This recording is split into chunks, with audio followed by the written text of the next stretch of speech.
Welcome to the Bearded Dangler. We're diving deep with the real people of search and rescue, sharing stories and advice.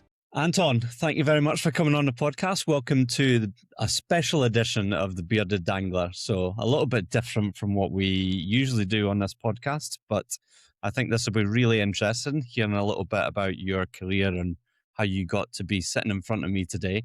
And then a little bit about what we've been working on together. So yeah, welcome.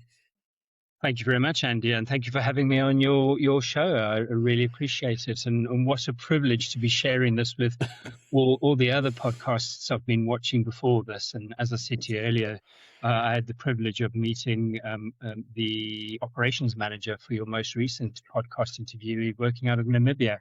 So thank you. Yeah, no worries. So how did you come to meet that guy? What have you been up to the past week? I decided to make myself uncomfortable, and I decided to go and do a FREC 3 training course for a week, which is entirely outside of my skill set, comfort zone, and did a 5-day course surrounded by competent search and rescue, police, fire, and paramedics. Needless to say, when the exam came Friday, it definitely did what I set out to do, and that was terrify myself. But I'm here and I passed. I'm now ready for the boardroom for any emergency. Ready for those first aid emergencies in the boardroom. I mean, humor aside, unfortunately, part of why I did that was some of the experiences I've had. But that's the dark humor side to seeing what stressfully happens in boardrooms. But yeah, I'm ready. Yeah, well, we'll need to get you on a search and rescue helicopter at some point as well then. Although I know from speaking to you previously, you've been on a few helicopters in your past. Yes, but not... Yeah, for searching, but not for rescuing. Not for rescuing. Not for humans, anyway. Yeah. Well, we searched for people in the Drakensberg Mountains. We didn't rescue them.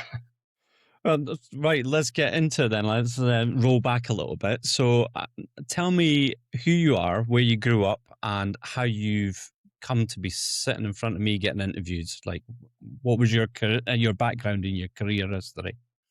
Thank you, Andy. So it's fabulous to have met you, and jumping to that point first, we had a real serendipitous moment, didn't we, some weeks ago? Where we met in Aberdeen, and I'd never have thought 25 years ago or beyond that I would have been sitting in Aberdeen meeting you.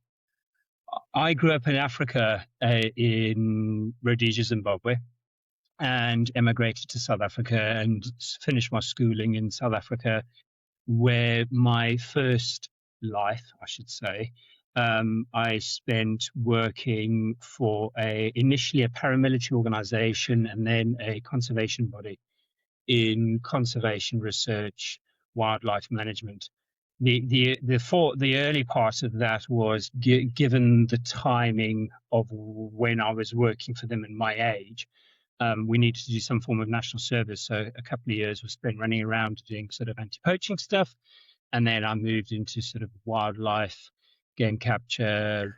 Back in the day, they called us game rangers. I would never regard myself as that. But there's a picture behind me of me standing with a very pair of short shorts with a rifle on my shoulder.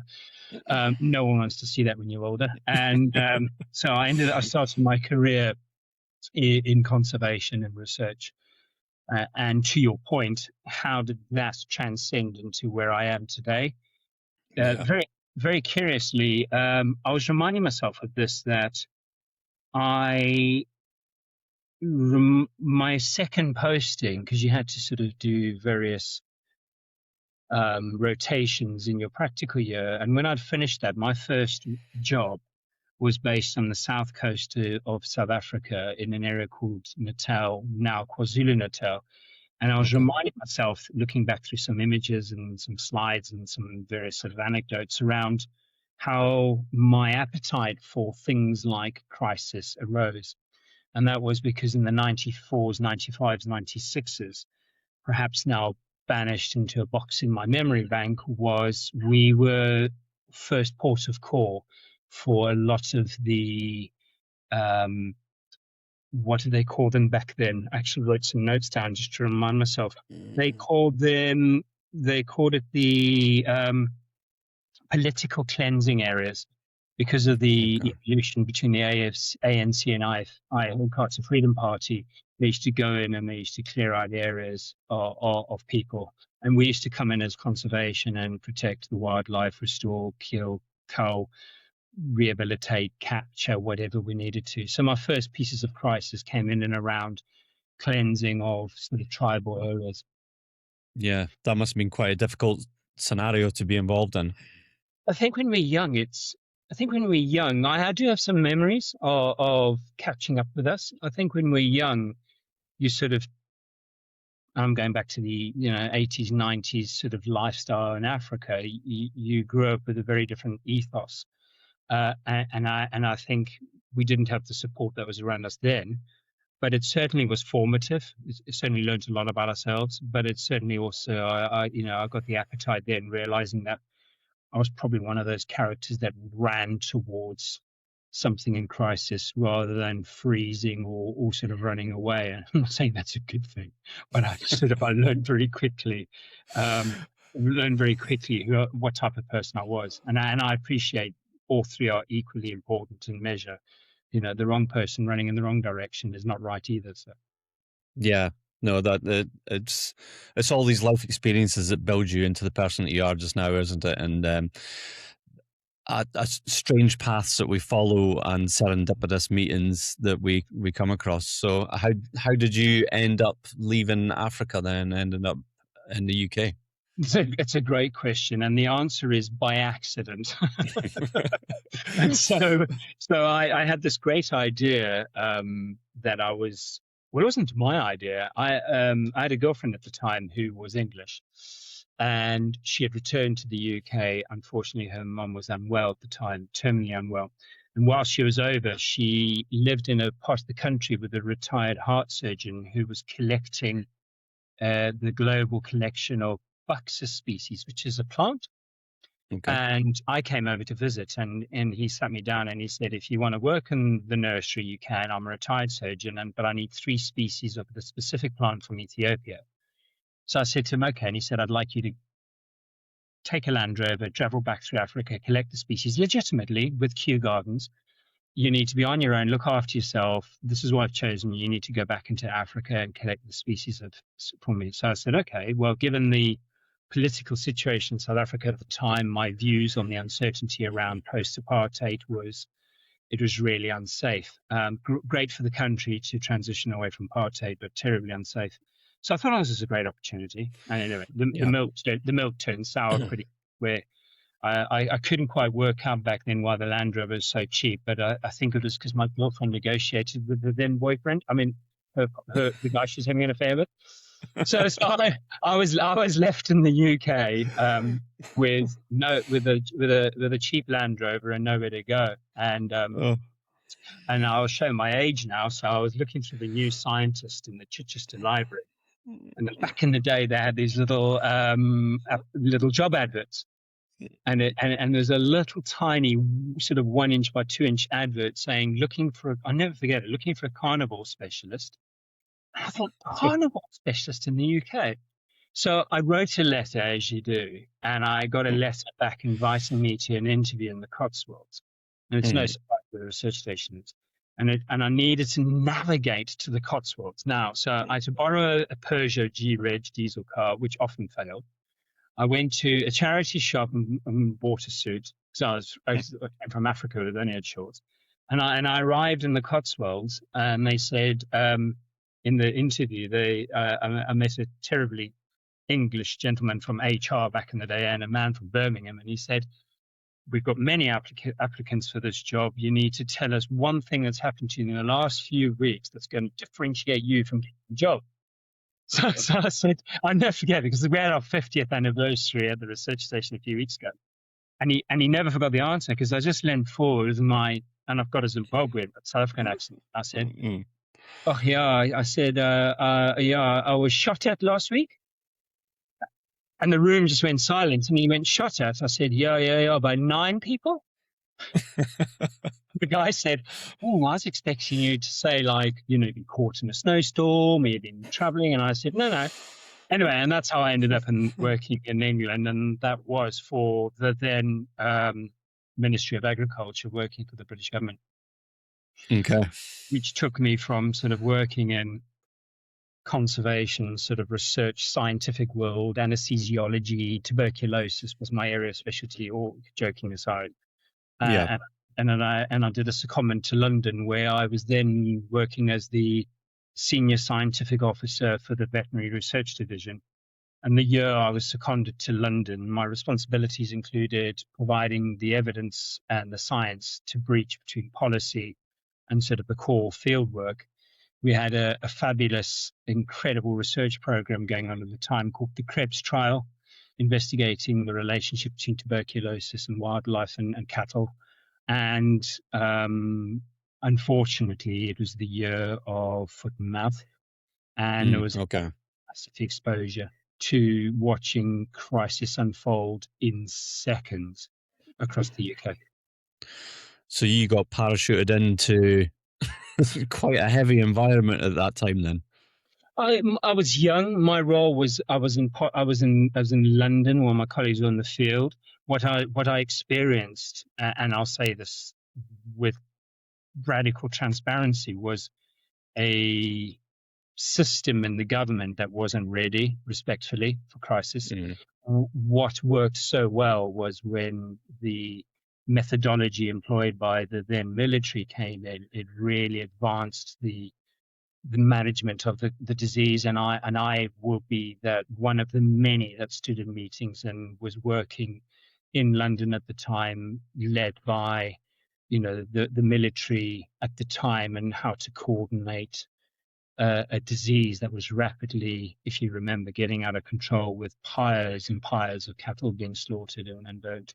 So I had a very, it's an awful expression to say, but I was a privileged passenger watching really great leaders operate in crisis from the military, forward advanced leaders bringing in discipline and rhythm to the crisis, whereas the government wasn't necessarily applying it.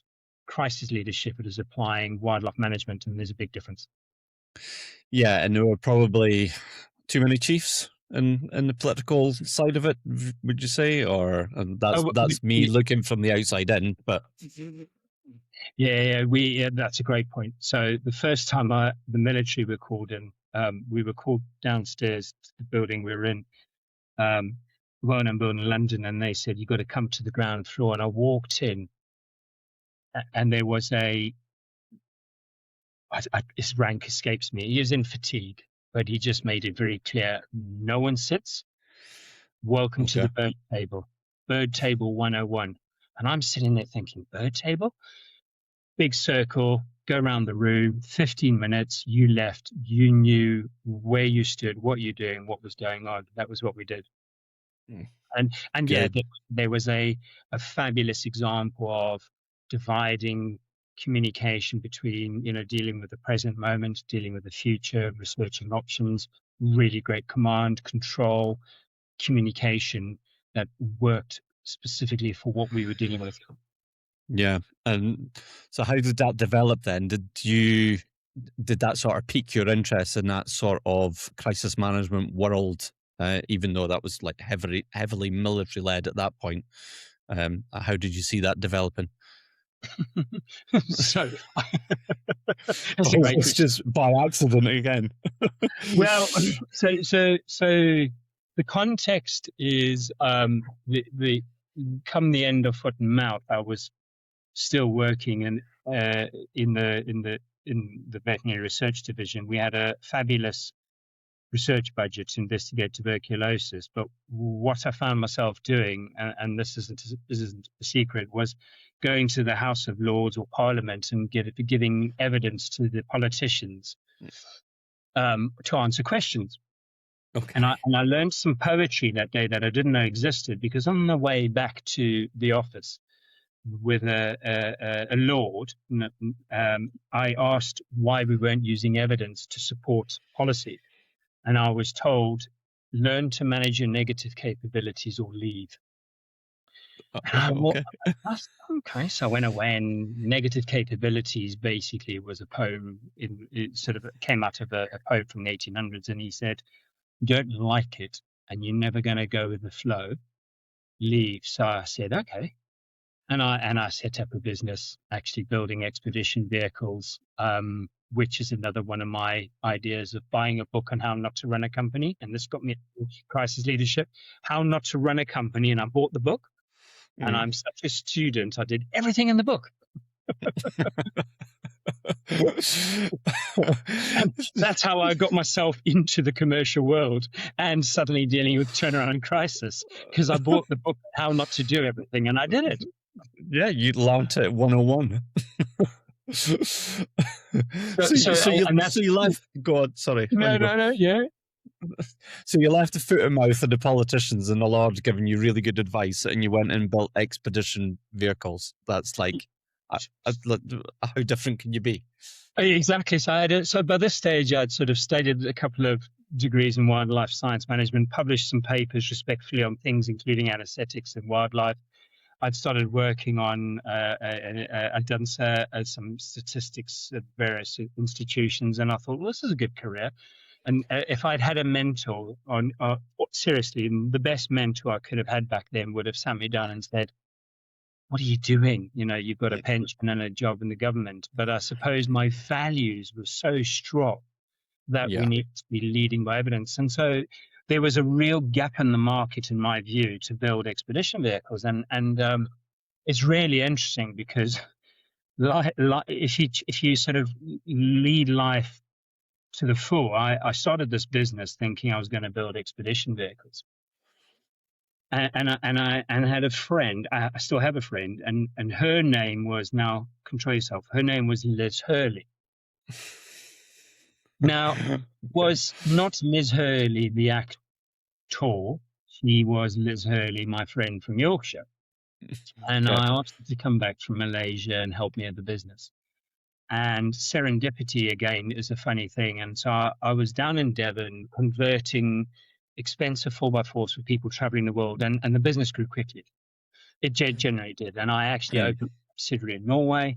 I opened a subsidiary in Portugal, and I was genuinely getting myself into a situation of growing a company, and that's the 101 problem, based on turnover and investing everything back in. And I had a phone call one day out the blue from a person who said, I'm on a call with 9 people. I didn't believe him, and he said, I'm phoning you from this institution, and we are based in this part of America. We need to buy a leaf shackle. $22.80. It's a leaf shackle that goes on the back of a Toyota Hilux, holds the spring up. So, don't know how many movies you watch, but Toyota Hilux is pretty popular in most war movies in the Middle East. And I said to him, okay, righto. He said, I need it shipping to this theater X, Y, and Z in 2 days. I said, I'll give it a go. Anyway, OEC International was my company, and we became a platinum supplier to J3 and the US military and Lockheed Martin. And we were at the point of being out of control how much stuff was being shipped due to the nature of the conflicts in the Middle East in that time.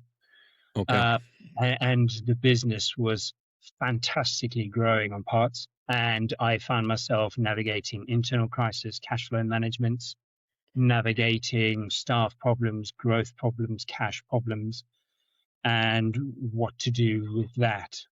And in 2008, I found myself sitting on a train station in Newton Abbot with my commercial manager from RBS Bank on the saying, we're no longer going to support your company. And there's a lot of noise around the famous GRG case, which was the subsidiary or the sort of unit of specialist unit within the banks at the time that were picking up distressed businesses or underfunded businesses, and the scandal around GRG.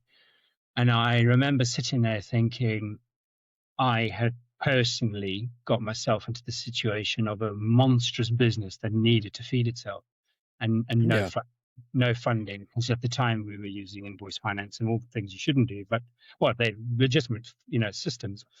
And I found myself going, I've got a big problem.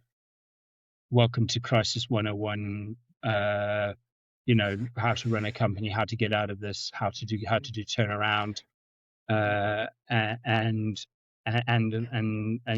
my humorous side aside, going into organizations now, that real dark reality of being the person I'm looking at over the other side of the table, I that sense of fear, that sense of embarrassment, that sense of panic, that sense of constricted, seeing things through narrow eyes.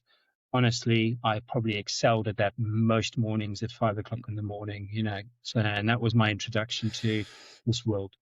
Yeah, but all those things you went through of building the company and then getting to that position, like having to deal with military contacts alone must have been an absolute nightmare. You hear about it all the time in the news, is like how to develop products through the military and get any sort of contracts through them, never mind even getting paid by them. But you've now been in those situations that you're now going in to help these people. It gives you that great insight as to the position that these people are in, and they're back against the wall sort of mentality they must be feeling at that time. It is a good point, and I pride myself on being A, authentic, and B, is I don't want to be the person who says, oh, I've been in your position, but it comes out in conversation that says, I want to be able to allow them to realize that if you turn the chessboard round, I have sat in their seat. I have had the anxious legs at 5 o'clock in the morning. I have stared down the barrel of paydays, and I have been that person that has made maybe good decisions and bad decisions, and have been that person that's genuinely fearful, because it's a scary, scary place. Yeah. I navigated it. I navigated the turnaround of the business. I took the opportunity to exit by selling the company into a larger group, which we formed to then go around and acquire businesses in distress. So I turned a bit of a pig's ear into a silk purse. And that so we went and bought distressed similar automotive businesses, which I enjoyed building the group around that and building the high performing cultures, which is from my sporting life, into the company, and slowly built a group of distressed businesses into a single entity. Yeah. So you totally embedded yourself into that whole crisis management world, like you built it yourself around that. So how's it developed since then? So where are we at now with BM&T? How have you got to be in that position? Yeah, thanks, Andy. So I never. It's funny, isn't it? I never dreamt after leaving the company. I promised myself no stock, no staff, because it felt safer, probably. But I evolved into a situation which I never constructed, and that I had calls from organizations from UK to Europe asking me to come into their companies. And I suppose what I often tell as a story is, someone often goes into a law firm and says, hi, I need to speak to like a commercial lawyer. And the commercial lawyer listens and then says, I've got just the person for you. And they walk down the corridor and they actually go into the insolvency department and go, this is a turnaround and restructuring lawyer. They're really good at what you're doing, because we are so often in that phase of denial and a bit of delusion. So I was getting a lot of calls from my then network, and I started working independently, traveling for a Dutch client who sent me from the US to China and back in Australia to do, I hate the word fixing problems, but he had a network, and he had businesses, and often they needed negotiations, new contracts, problem solving, supplier problems, staff problems, and they were never good news stories. He used to call me his anaesthetist. He said, if I want to feel good, he said, I'll employ a nurse. He was Dutch. He said, and he said to me, but I need you to keep my business alive. And so I used to, when I'm sleeping, my business needs to be alive, and that's your job. So I found myself doing that right the way through to COVID, pretty much working independently and probably mostly on the hoof, traveling. Okay. And on that journey, I met the famous Alan Tilley, who founded BM&T, who remains a director and as the original founder of Turnaround Management Association Europe. And we struck up a relationship where I agreed to eventually acquire the business to create the foundations of what we do a few years ago. That doesn't mean to say it's different. It's just putting the sort of house around all the skill sets of what we do. Yeah. And what's that grown into then? How large is the organization, and what's the structure makeup of BM&T then? So, with great humility, it's not, because growing a company is incredibly difficult. What we've got is a terrific network. So we have and I don't use these words lightly, I would say we've got best in class network across Europe in most jurisdictions for crisis, turnaround, or possibly legal advisory. And we are all umbilically attached through consultant partner network under the BMMT umbrella. So we pull together and meet once or twice a year as what we call the ERS, the European Restructuring Network. And that's no one stands on another person's toes. We collaborate, and together we better as a team, specifically because engagements from America often require sort of cross-border work, and cross-border work is complicated for culture, language, communications, legal jurisdictions. And in the UK, we have a small team of consultant partners again that can be deployed. The difficulty is engagements can vary from something small to something large, something complex to something simple, something sector specific that isn't. I mean, for example, if you said to me, I know of a helicopter company that's in trouble, you suddenly start needing sector specific people. That doesn't stop the aspirations we have, because back 10 years ago, BMT was sizable. I'm slowly rebuilding this with a plan over the next 10 to 15 years, how we'll get to a decent team that is probably employed and focused on sort of cross-border work. And then we will always need the consultant partners just because of the jurisdictions. Yeah, interesting. It's you get to see so many different industries and different lives with different companies that are in distress at different periods of time. And it's like you said, even from little small fixes that companies need to massive crisis that happens overnight or whatever they unexpectedly fall upon. Yeah, so I've always been concerned about not being niche or specific or intentional around something like, for example, I'm a helicopter specialist. I've always been agnostic, meaning across different industries. The beauty is you bring your client an awful lot of value. The downside is you've got to build trust pretty quickly. You can offer value in a niche that they might think is niche, without sounding like you removing that expertise by saying fundamentally at the heart of your business are people. And it's a great conversation to have, where I'm going to use the word seriously, criticized in the world of turnaround restructuring, that it's quite a crisis environment initially, which needs a certain skill set. Very quickly, I have a view that if you can navigate that part, we really enter the world of emotional intelligence. And because once the scene is stabilized, you've got people. You've got people owning, running, working for the company, lenders, people out of money. You've got at the heart of that humans. Yeah, initially when those crises happen, it must be like cutthroat. All we're worried about is money. And then, like you said, you need that other person to step in and go, right, okay, settle down. Right, let's look at the bigger picture. What else do we need to focus on? We've got all like hundreds of thousands of people employed by this company. Let's look at how that's going to affect them as well. It is, and I think this is curious, because I was thinking of some colleagues, professional colleagues across the industry, where we've had hearty debates around our styles. I'm also of the view you can deliver a difficult message in different ways.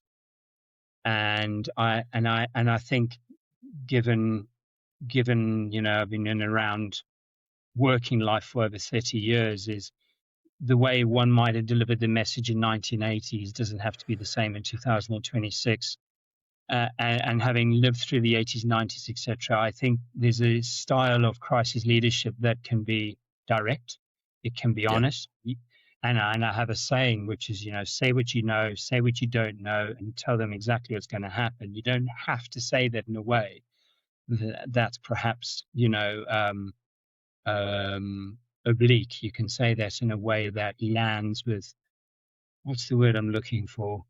Calm authority, that it is uncertain, but this is it. You don't have to be flapping arms around. Yeah. And God, that ties in nicely with my next little bit, Anton. It's like that's exactly what we were discussing when we had that serendipitous meeting in Aberdeen, and then it's developed into this article and how the correlation between search and rescue and crisis management turnaround that you're involved in, those worlds absolutely cross paths, and our languages are the same. Well, your language and my language are the same on how we look at these emergencies and how we deal with them. So, yeah, tell the audience how we met. Well, as you know, I'm really shy. Yeah. So I was invited to speak at the Haynes and Boone, which is a law firm, Crisis Management Academy in Aberdeen. So Haynes and Boone have a Crisis Management Academy. We're a global collection of directors that meet up to 4 times a year to reciprocate, share knowledge, information, colleagues, and we deliver 2 to 3 sort of academies a year. They chose this year to go to Aberdeen for good reason, because of the law firm's got a real strong ties to oil. And I'm going to be polite, I wasn't pacing, but I was concerned with my imposter syndrome before delivering sort of a group session. We won a group session. And you were sitting in the second row, and I think I pounced on you and I introduced myself, and then very quickly looked in the back of your eyes, and I thought, he's an awfully, awfully good operator. I want to know more about what you do. And we started talking, and I realized quickly that, notwithstanding your professional expertise, your experiences, but we sort of sit in this space where we sort of have to be, using your world, winched into an environment or winched down into an environment that's unstable. And then, what does that look like across a boardroom through to your role? And then once you've done the first bit, which I call stabilization, I'd love to hear what you call it, you're then into phase 2, phase 3. And I just thought, well, this is a no-brainer, because there's a whole sporting world, which I come from, then your world, which is at the pinnacle of what I would call perhaps crisis intervention on the medical side, and then my world of boardrooms. And I'm thinking, this is a no-brainer. We need to talk. Yeah, it was an absolute chance meeting. So I just newly set up my company, and I was looking at doing some CPD events, and this one at OE UK came up. So I was like, crisis management, what's that all about? Must be a little bit of my world. Absolutely not. I was absolutely blown away with the panel that were talking that day as well. And yeah, just that chance meeting, speaking to you, and it's developed into something that I think is quite exciting, and that those parallels between search and rescue and managing business is very interesting. It's opened up a few more worlds to me. So I do, and I think at the nexus of our conversations has been around, and I don't use this word lightly, leadership. I think I spotted that in you straight away, and that leadership begins with self, our self leadership, and then the leadership of the situation, leadership of others. And I thought, this is cute. This is a real neat opportunity here to further those experiences, because I can't ever have your lifetime and your experiences. And equally, we find ourselves in very similar situations in a city or in the North Sea. Yeah, and vice versa. Like the life that you've had, the upbringing, the exposure to different environments, and that sitting in Houses of Lords and speaking to those people, that's a world apart from what I would ever be comfortable with. Hang me off the back of a winch wire and slam me into a boat in the middle of the night, I'll be happy. But walking about walking about the Houses of Parliament wearing a suit, I would be very uncomfortable. I didn't say I was comfortable. Don't forget, I grew up in the middle of nowhere in Africa. I didn't say I was comfortable. Yeah. Okay. Maybe wearing your shorts and holding a rifle somewhere in the African plains. Then I'm comfortable. So we decided to collaborate and do a little bit of work. So you're very au fait with writing articles, and as I have said, I am not academic in one slightest form. But you encouraged me to dip my toe into it, and we came up with an article that we've posted online, and it's called "When the Alarm Sounds: An Insight into Crisis Capability." How was that working with me? It was a privilege. I didn't expect you to say yes.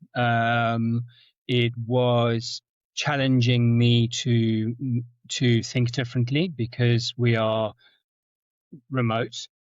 We have different rhythms in our work life. We have an approach which I sensed, not felt, was going to arrive at an article that worked.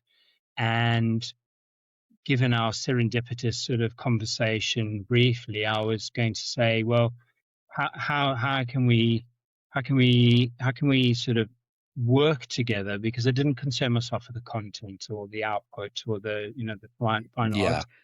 I was just incredibly aware of how we could shine a light on what we do that gave it its justice it was due, rather than miss that opportunity. So I didn't expect you to say yes. You may think, oh gosh, why? But it's because of your credibility and who you are and what you do. And so it was a pleasure, and I had to work differently and think differently, and I worked with you in a different way to others. So it was a good challenge. I liked it.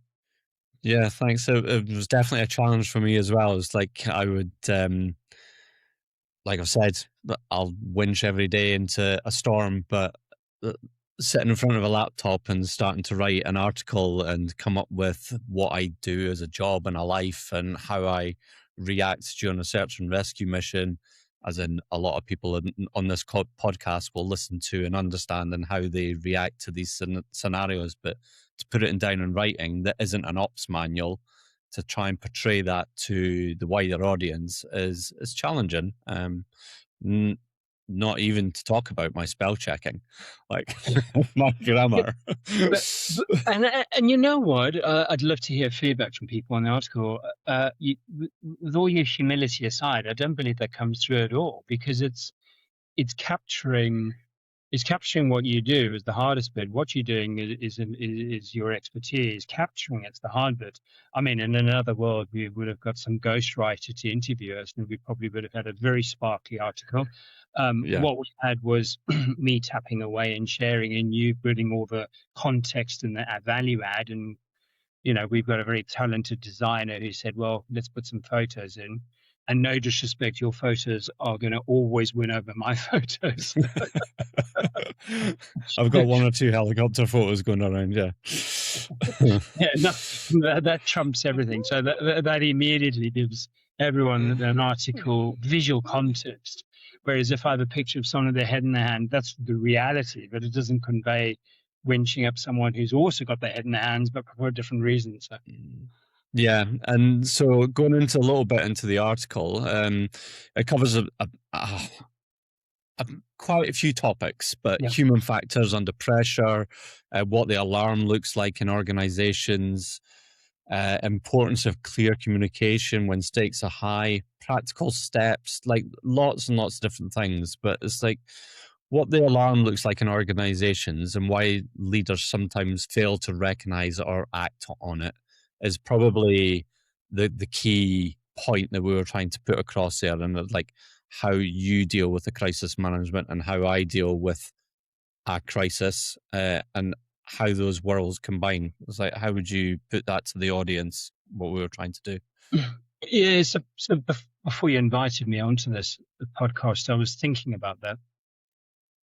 And please correct me if I'm wrong. I think both of us are often, let's use the word parachuted into a situation that, in my experience, I've learned that it's never what it seems. Because never what it seems. And so when you ask me about, what is the alarm? I've never thought, oh gosh, it's easy. The alarm is insolvency. Because if you spoke to clients from the past or current clients, they wouldn't have sat down and said, my alarm is insolvency. I think if we were able to have that privilege of tracking people, it's the factors leading up to something that just tips it over the edge.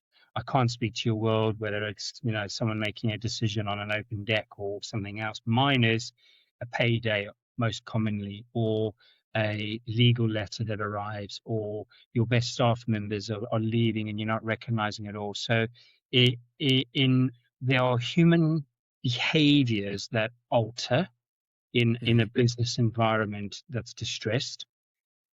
And it's having that ability, and I don't think people maybe want to because of the emotions involved, of seeing how they're behaving and looking at the causes of that.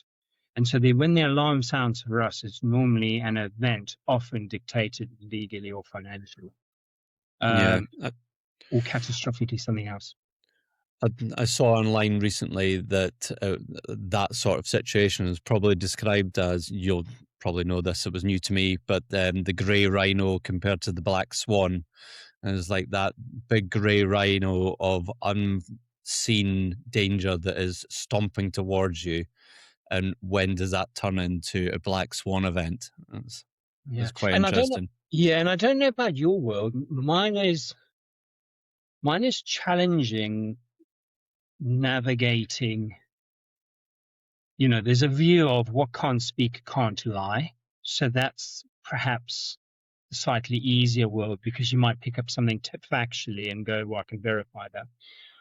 What I'm often challenged by is that emotional state where people, and we don't often get to see this bit, where people are sort of in denial, bit of delusion, convincing themselves.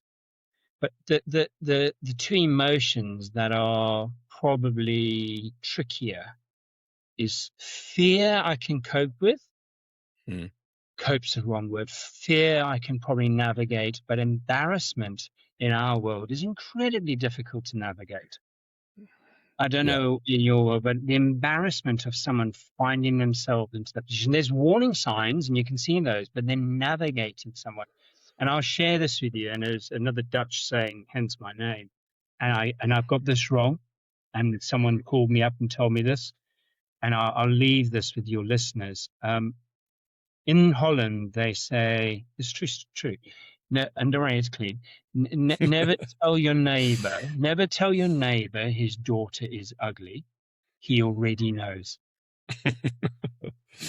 Yeah. You have to have that ability to hold up a mirror, navigating the emotional intelligence and taking them on that journey. And I call it John Wayne. You sort of calmly, speaking slowly, clearly, intentional, and precisely. I'm not interested in telling you what you've done wrong. I'm interested in rescuing you. And that's our link. A lot of insolvency often isn't rescue. It's managing the fallout. I'm passionate about trying to save companies. And that is a disconnect in our legal structure currently, where you may see lots of words around rescue. The world's changed a lot since 1986, and we are moving towards preventative restructuring, which I'm thrilled about. Rescue of companies is not easy, and I'd love to be doing more of it, because I think it's the heartbeat of community, heartbeat of society, heartbeat of local jobs. And that's the rescue world, and where you and I sort of interlinked. But what does rescue really mean? Because sometimes not everyone survives a rescue. Well, And almost when you're getting called to come to a company to help them out, the disaster's already happened. And that embarrassment factor is there, like that they've been found out or it's gone terribly wrong. And you're now there to sort out their issues. Whereas for me, there's a little bit of that. Possibly somebody's been embarrassed to talk about their own faults during an accident or that's preceded an accident, and then we're parachuted in to have the fallout of that, whether that be a sinking vessel or somebody's been injured offshore, etc., etc. So, yeah, we're probably more like immediate effect, whereas you're probably a little bit further down the line from that. But it's a difficult worlds to navigate, isn't it? But it's how those human factors and how that like you said, emotional intelligence comes into it.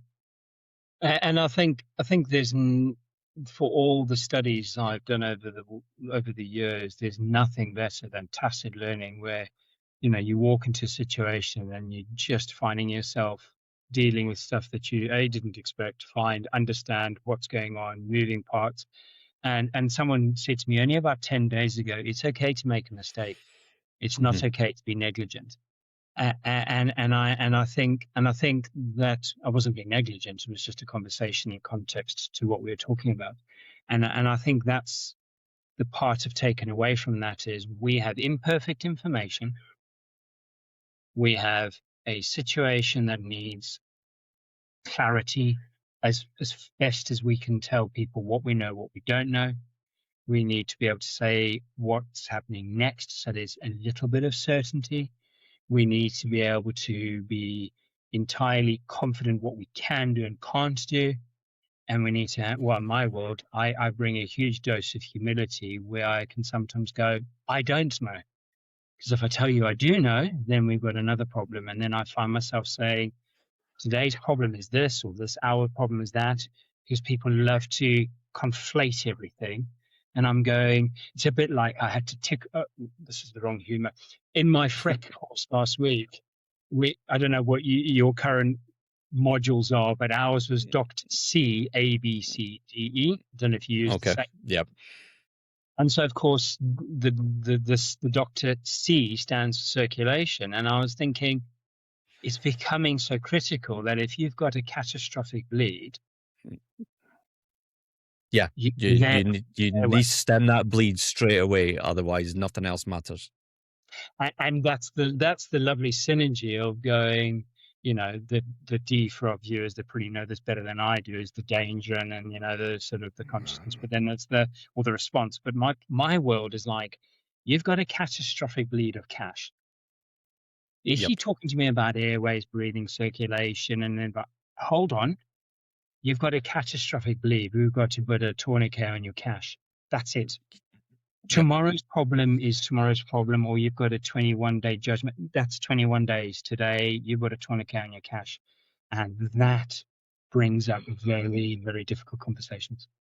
Yeah, and it's focusing those people's attention onto the immediate problem of what the actual immediate problem is, not what they deem to be the hardest part to deal with, and that does draw people's focus away from other things that they might seem as more important. But that's where your leadership and my leadership and different contexts come into their own. And now I realize we have to use oxygen at 15 liters per minute for everything. I'm going to start taking it to all my assignments because it's going to be on my face. I'll take it with me everywhere we go. What are you doing, Anton? I've just got a non-rebreather on. Why? Because I can. Because like I'm fine. Yeah. Let's move away from the article a little bit then. We've talked quite a lot about your career, but what is there like one key moment in your life that you think that has really shaped you as a person and put you into this position at your career point in time? Or is it just your whole story? Is it the whole plot of Anton that has built you, or was there one key moment? Into my journey, I think I'm on a journey.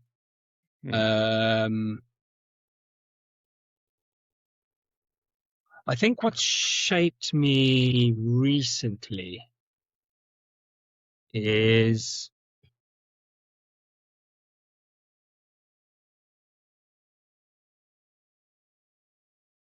it's a great question. What shaped me recently? Probably giving myself permission, which is a bit of an oblique answer, to be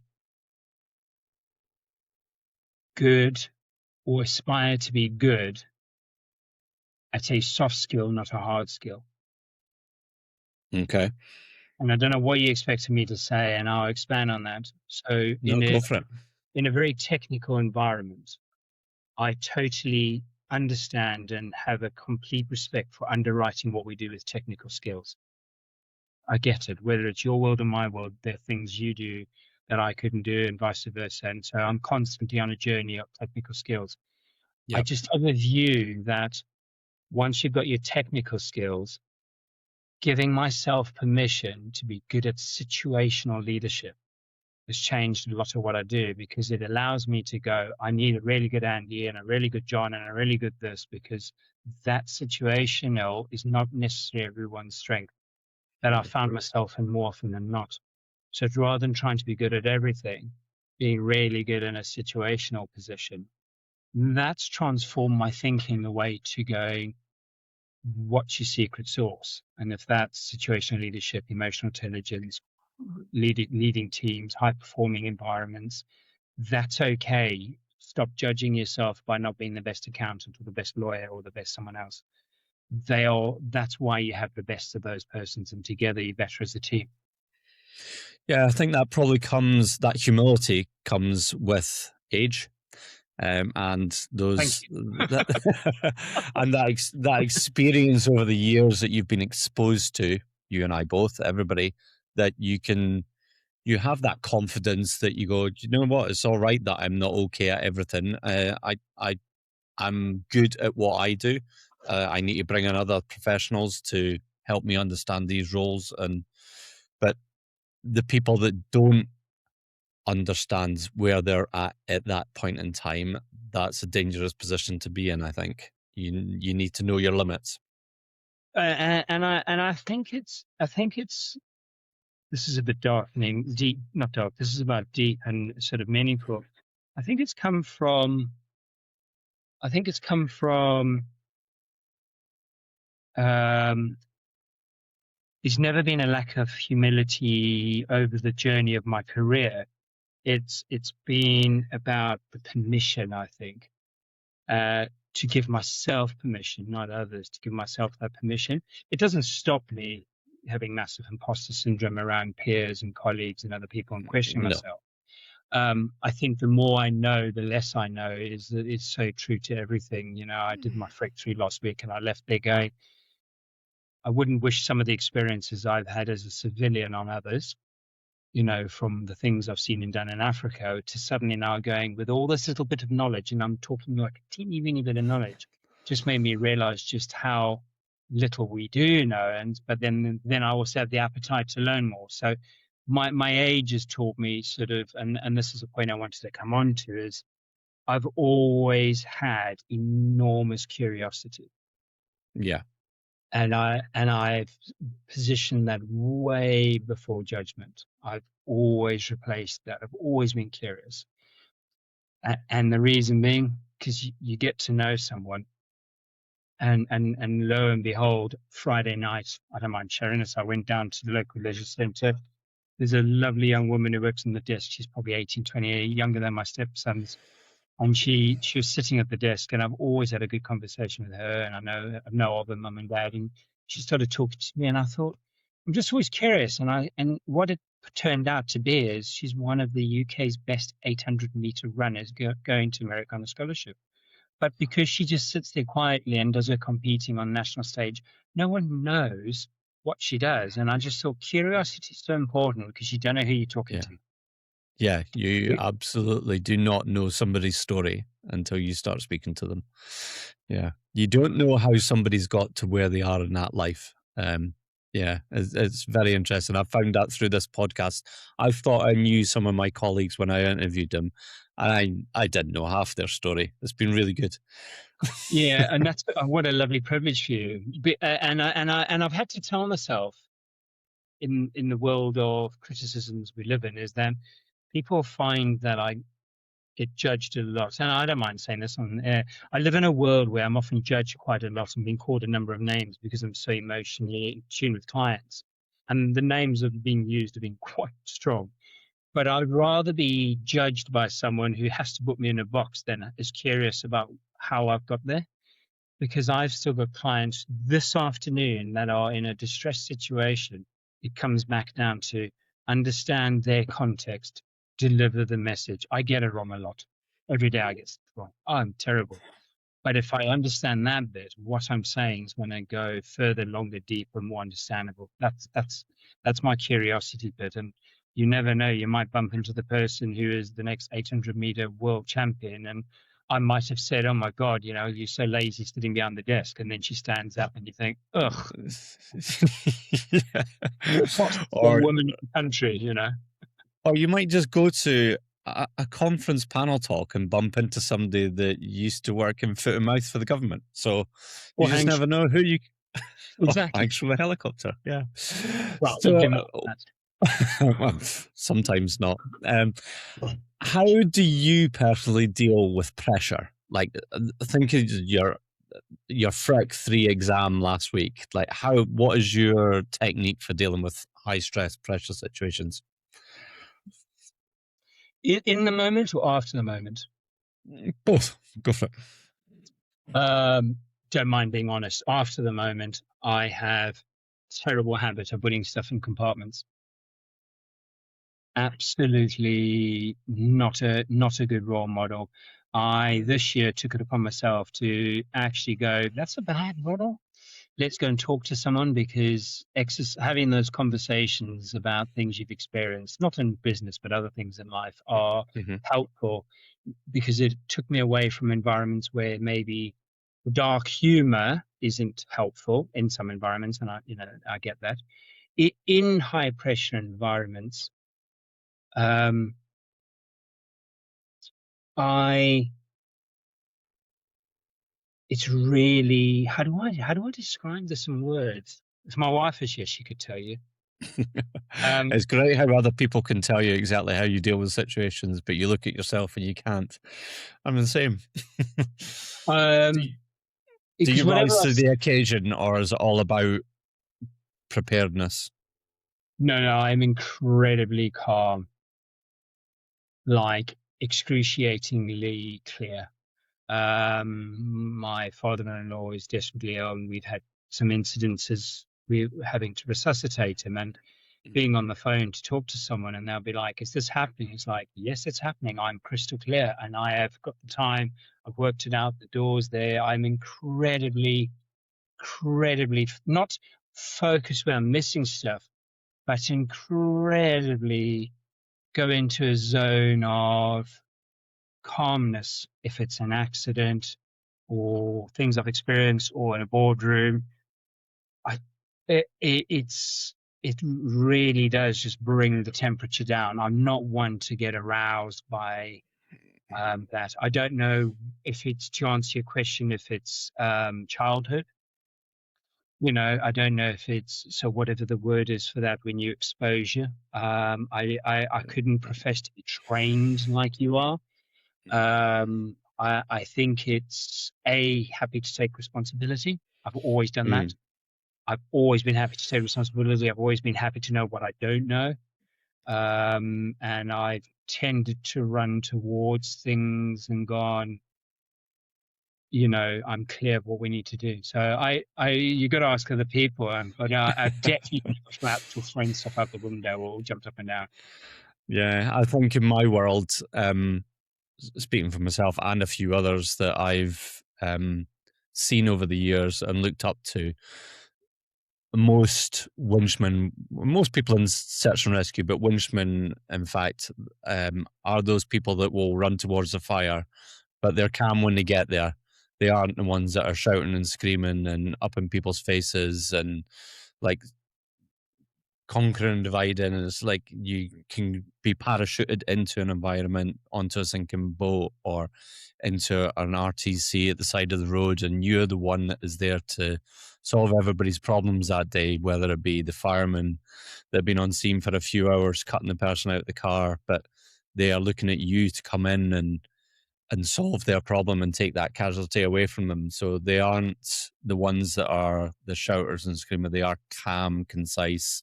They put across that air of authority. They can take control of that situation. So I think some of that comes from training. I think a lot of it is the person that you have become to be in that role. I know previously of somebody that tried to get into search and rescue, and we all thought that they were going to be really good in the situation, but their situational awareness and their capacity level completely went as soon as they went flying. So the noise of the helicopter took that completely away from them, which is a real shame, because I think they would have been a really good operator, but it's just those different people in those different environments. They either makes you or breaks you. And I was just thinking and reflecting to your story about the emotions that persons pick up and convey. My wife is incredibly aware of other people's emotions. She senses the world through emotions. It doesn't necessarily mean I'm not. She has expressed this as being, I'm emotionally constipated in crisis, and it doesn't make me unaware or calming someone or reassuring them in a professional way or in a crisis situation. What it doesn't do is flood me with emotion. And we have this, I'm going to be polite, conversation a lot where she's flooded with emotion and I'm flooded with reality. Yeah. And so I'll see it as it is and logically process it. She'll see the emotion of the person and be flooded. It doesn't make her bad, because we've been in situations together. It makes her a brilliant listener and helper, but she's flooded with that person's emotions. And the reason I'm saying that is I can sit down afterwards and, I don't know, do my emails or something, and the next day I'll be like, bit of reflection. Whilst my wife, on the day it happened or something, my experiences, and we've been in a situation in Africa together, something, she's exhausted afterwards. And I'm like, it's a situation. So the next day I'm reflecting, but in the moment. Yeah. And I don't know if that's a gift or for what we do, if it's a behavior or it's just the way we wire from a neurodiversity perspective. But that's definitely something I've seen. Doesn't mean to say I don't have funny feelings and go on my body. It's just that it's Yeah, I absolutely get it. I've been described as somebody who does not care, and my response is, I absolutely care. I care enough to get you to hospital alive. That is, I'm a paramedic. I'm not a nurse. It's like, if you want a nursing and long-term care and consideration, then you're looking at the wrong person. Like, I will sort the situation out for you with no emotion. And that's what the Dutch guy used to call me, as anaesthetist. And he loved my wife to bits because he was a very emotional, high net worth Dutch businessman. And he and Julie had lovely conversations at lunches, and he would just let me deal with his problems because he became emotionally involved in a lot of these. And respectfully, today I was with a businessman, also become a friend, and I asked him how I could support him. And he said, stop me going around in circles and, cut down to what you see and get to the point. But this comes back down to plenty of bad examples of people saying things, and I've done it without the emotional intelligence of being able to say the same thing in a different way of going, are you sure, blah, blah, blah, rather than. Yeah. But hey, listen, I every day I reckon I count up more mistakes than good things I've done. So. Yeah. Right, okay, we will bring it to an end very shortly. Where do you see your career going, for a start, and what are your expectations for what we could possibly do together, or where you see this article going? What might we try to plan to do something? So I think the answer to your second question is easier. I think we have a really fantastic bedrock of an opportunity to take our complementary skills into an environment and share through storytelling, which is a brilliant way of doing what we do, into environments that allows people to sense how they're behaving and what they're doing, and how their leadership and their high performing environments may require more of our sort of non-crisis skills, where we can share those with people. So I'm moving beyond our crisis into, you've seen this, you've heard it, how can you amplify or work on your leadership, your high performing environment? So I think we can do that, bringing a yin yang to, I think, our characters, our experiences, bringing good storytelling, and the overlap in our skills and our execution is exciting. So we might do some talks, we might do we might go into some boardrooms. I think we should do some events where we perhaps, invite people to come and listen. That could be, interviewing each other or talks. And I think that's an important messaging to get across, because people often leave sport and try to do this. I think that I get it, having played sport. I think it's more about, we are in a world that is highly vulnerable, highly uncertain, forever changing. The only thing that I think is now certain is uncertainty, and I think we might be missing out if we don't apply that. Where do I see my own career going? That's a great question. Well, I did Freck 3 last week. Does that make me a winchman, Andy? It definitely makes you a casualty. I love that. A great answer. A casualty of my own, my own of making. Yeah, exactly. Why is the helicopter flying away? They've left you. So, so BMMT has the bedrock of a 20-year-old business that sits in a really interesting space of businesses between sort of 0 and 200 million turnover, with the landscape changing towards preventative restructuring. And I would like to continue the theme of what we do, and that's rescuing companies. It's not easy running a company, as you know. It's an incredible privilege to often meet people in distress. Also, I say that because they are very vulnerable when you meet them. So trying to support them and help them. My ambition is that BMMT grows organically. It continues to expand. I think it has the umbilical links we've got together, because I think there's definitely an arm to that, beyond the crisis work, the recurring sort of support work. And sort of grow the team. That my ideal world is, come get to 68, and there's it's not a legacy of selling something or brand. It's about what impact have I had. And I'll leave you with this: is my ethos is always to, give more than I take and leave everything in a better place. And I do that when I go into companies. Not always possible, but that's the plan. Yeah, it's a nice ethos to have. To leave a room in a better place than what you found it is always a good way to go. Anton, thank you very much for giving up your time for this interview. Once again, I thought I knew you, and there's little bits of stories that have come out there that I had no history of. So it's once again been very interesting, and I look forward to what we can possibly build upon this. And thank you for inviting me into your podcast. And your business will be successful if getting to know you is anything the same. So good luck, and let's see where this goes. And ask the viewers to let us know what they think of the article. There's nothing like feedback.